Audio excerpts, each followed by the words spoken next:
Hello, everyone. My name is Megan Carreri, and I'm going to be presenting the story To Build a Fire by Jack London.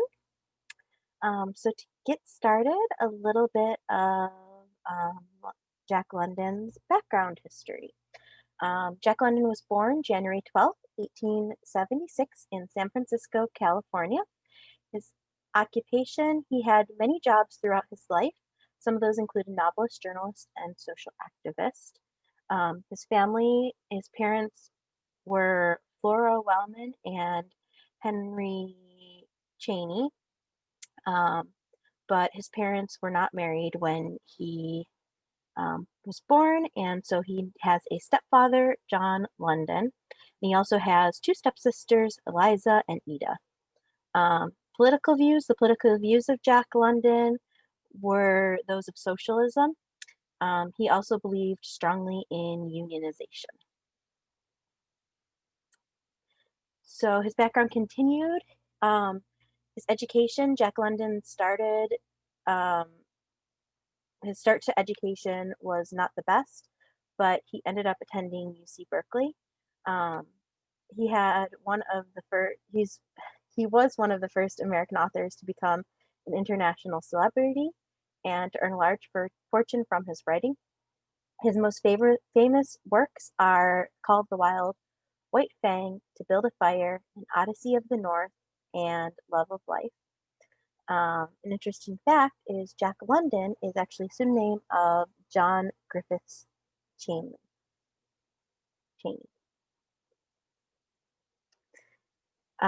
History of To Build a Fire. To Build a Fire is a short story by Jack London, published in Century magazine in 1908 and later reprinted in the 1910 collection Lost Face. An earlier draft had been published in 1902 in Youth's Champion. London's widely anthologized masterpiece illustrates graphic terms the faulty of human efforts to conquer nature.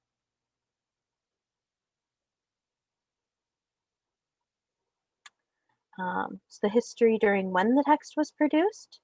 Um, the turn of the century was a time of social and economic change. Social classes and stratification of the rich and poor were changing dramatically with the event of new technological advancements and shifting social awareness. One economic event that directly shaped Jack London's life was the Convict Gold Rush, which he joined in 1897 at the age of 21. Born poor, London had worked hard through his youth, but his time with the gold rush exposed him to even harsher conditions. Um, Perhaps maybe the harsh conditions, not only in his household growing up, but also in society, influenced London's writing.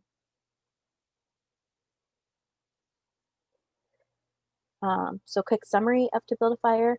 To Build a Fire by Jack London is about a man who hikes through the Yukon Trail alone with a dog, despite warnings from an older man not to do so in such cold temperatures. Along the way, he has an accident and starts to experience just how cold it is. He attempts to build a fire, which gets put out. Then he begins to realize how dangerous of a situation he is in. He fights the idea that he is more than likely going to die, but eventually he gives in and passes away. The story ends from the dog's point of view as the dog moves on to go back to camp. Significant passage number one is he remembered the advice of the old man on Sulphur Creek and smiled. The man had been very serious when he said that no man should travel alone in the country after 50 below zero. Well, here he was. He had the accident. He was alone, and had he had saved himself. Those old men were rather womanish, he thought. All men must do all men must do was to keep his head, and he was all right. Any man who was a man could travel alone, but it was surprising the rapidity with which his face and nose were freezing. I picked this passage because um, it demonstrates kind of the foolishness of this main character and his thinking that he can do it all alone and that he doesn't need others to help him, and kind of just not listening to the warnings of others. Um, and then significant passage number 2, a certain fear of death came upon him. He realized that he was no longer a mere problem of freezing his fingers and toes or of losing his hands and feet. Now it was a problem of life and death, with circumstances against him.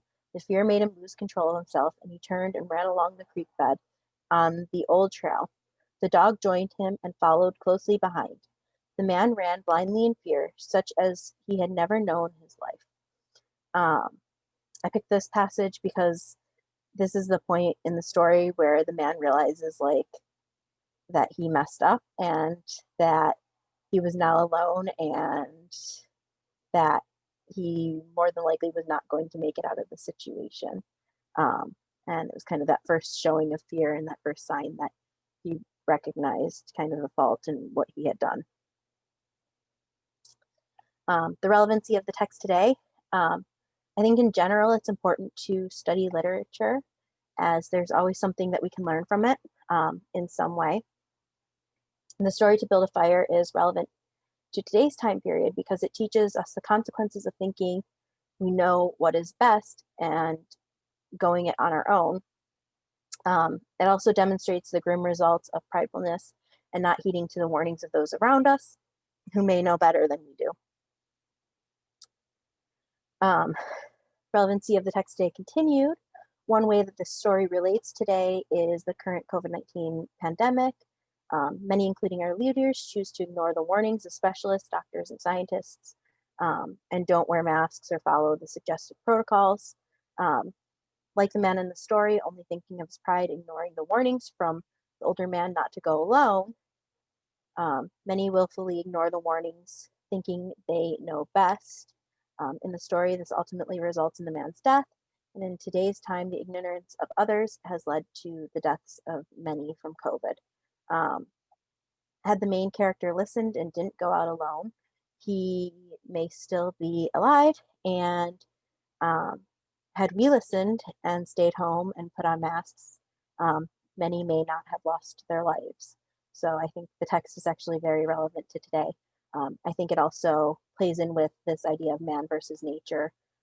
In this case, the main character is fighting against the elements of nature, and in this case, we're also fighting against an element of nature, which is a virus.